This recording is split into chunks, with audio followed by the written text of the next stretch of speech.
할렐루야, 김양일 목사입니다. 오늘 5분 설교는 하나님이 기뻐하시는 예배라는 주제로 말씀을 전합니다. 우리가 교회에 나아가 하나님 아버지께 예배를 드리는 것은 하나님의 영광을 위하여 우리를 창조하시고 하나님의 찬송을 부르게 하시는 하나님의 뜻을 이루기 위한 가장 귀한 행사입니다. 우리를 향하신 하나님의 뜻이 이루어지도록 예배하는 자가 신령과 진정으로 거룩하신 영이신 하나님께 예배할 것을 주님께서 가르쳐 주셨습니다. 거룩하신 하나님을 예배하기 위해 먼저 자신의 죄를 회개하고 성결한 마음으로 예배에 임하여야 합니다. 하나님을 예배하는 심령은 하나님을 경외하는 자세로 하나님의 말씀을 듣고 하나님께 감사와 찬양을 올려드려야 합니다. 이 세대를 본받지 말고 하나님의 뜻을 바로 알고 우리의 몸을 하나님이 기뻐하시는 거룩한 산제사로 드리는 것입니다. 하나님이 기뻐 받으시는 예배는 예배의 장소와 예배 인원에 따라 좌우되는 것이 아니라 하나님의 말씀이 선포되고 하나님이 임재하시는 곳에서 드리는 예배입니다. 아무리 크고 아름다운 건물의 교회 처소에서 수많은 사람이 예배할지라도 하나님이 기뻐하지 않으시거나 그곳에 임재하지 않으시면 참된 예배라 말할 수 없는 것입니다. 두세 사람이 내 이름으로 모인 곳에는 나도 그들 중에 있느니라고 주님께서 친히 말씀하셨습니다. 이 말씀은 하나님의 말씀이 선포되고 주님의 이름으로 기도하고 찬송하는 곳이라면 그곳이 바로 하나님이 기뻐하시는 예배 처소인 것입니다.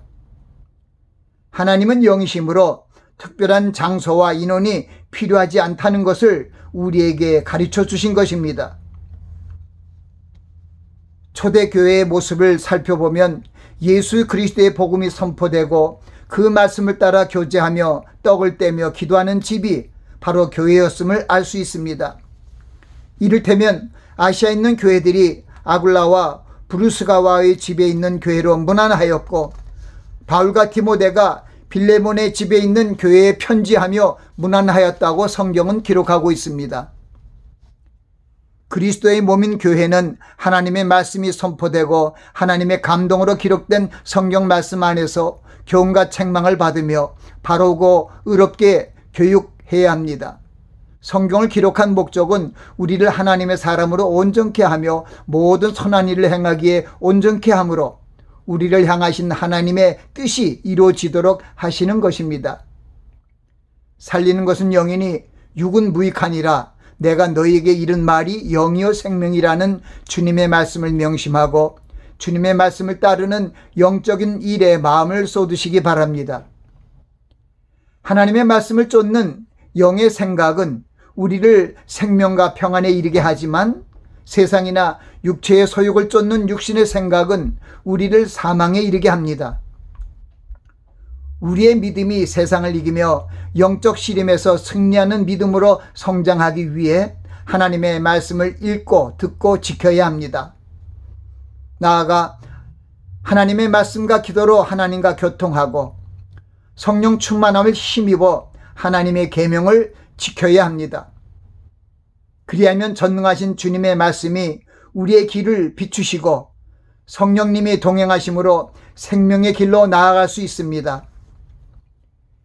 주님의 말씀으로 인도하는 교회는 주님의 새 언약의 말씀이 선포되고 주님께서 말씀의 빛으로 진리의 길로 인도하고 성령님의 동행하심으로 생명의 길로 인도합니다. 우리는 주님이 명하신 세 계명을 지키며 불우하고 소외된 이웃의 어려움에 동참하는 일에 함께해야 합니다. 진리의 말씀인 영을 쫓는 자는 생명과 평안의 길로, 불의한 육신의 생각을 쫓는 자는 사망의 길로 나아가게 된다고 말씀하십니다. 종말의 세대에 살고 있는 기독교인들은 무엇보다 하나님의 약속의 말씀을 신뢰하고 이 세상의 미혹에 동요되지 말고 하나님의 능력의 말씀을 믿고 대처해 나아가야 합니다. 무엇보다 하나님의 말씀 위에 서서 좌우로 흔들리지 말고 의로운 삶을 살기 위해 교회를 중심으로 하나님이 기뻐하시는 예배를 드려야 합니다.